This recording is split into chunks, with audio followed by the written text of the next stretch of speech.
So you guys are just absolutely blowing me away. Like it seems like for, every video I do answering like 3 questions, I end up getting like 9 or 20 questions back. So, I'm doing my best to try to keep up with them.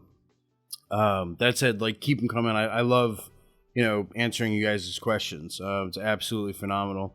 And I'm loving the interaction with the community. Most of the time, like a lot of the communities that I've dealt with, it was like, the hacking communities and the darknet community. Then like, you have the prison community, obviously, but like all of those kind of subcultures are predominantly negative, right? Like a lot of them, they're just like that. Like I said, that the hacking subculture is a lot of intellectual domination. It's like, this guy wrote this code, this guy made this tool, he's awesome, you're a script kiddie, you suck, like, so, and then the darknet is, obviously it's the darknet, right?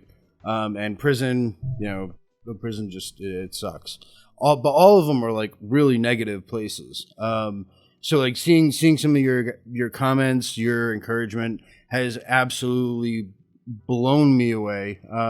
And it's really nice to see. It's the first time in a long time that, I've kind of had like that positive energy, I guess you call it, in my life. So it's really nice and it's refreshing to, not see like, people filled with hatred. So thank you guys for that. So anyways, the questions we have today are, do you consider yourself a drug dealer?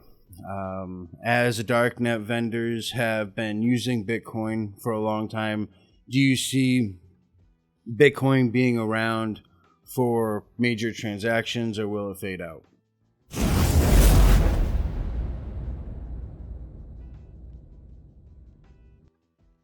So to answer the first question, do you consider yourself a drug dealer? Not really. And I'll tell you why. At the end of the day, according to the definitions from like dictionaries I've looked in, there's really not a massive difference between a drug dealer and a drug trafficker. Traditionally, a lot of people tend to associate the drug dealer with the guy on the corner, selling small amounts of narcotics, whereas the drug trafficker is like the guy organizing international shipments. So, obviously, if I was to be classified as one of those two, what's interesting is I was kind of both. So I kind of, I did the international shipments and, having stuff imported into the U.S. and then breaking it down for retail. But I also, sent stuff to the consumers. So I also did retail. So it's kind of both. I guess if I had to pick one, I would say I was a drug trafficker. So obviously I don't consider myself that anymore. And that's really where it's at with that.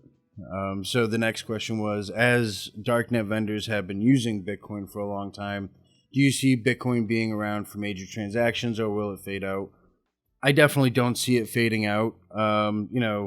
You got Elon Musk now accepting it for Teslas. There's real estate agents who accept crypto now. So at the end of the day, I definitely think no matter what it drops to, like crypto's here to stay. You've had people, I've been listening to people for 8 years talk about how cryptocurrencies are a bubble, it's a scam, all this stuff. And, I know people who have made millions of dollars with it. At the end of the day, it's what it is. For me, something that's decentralized is more legitimate than something like, the stock market, which, AI mostly trades everything nowadays. And to me, it's a completely artificial market, unless you're like an insider, there's not much that you can do. But like, as with anything, with crypto or anything else, it's a risk to invest in anything, that's my opinion on that. Thank you guys for watching. I look forward to seeing you in the next video.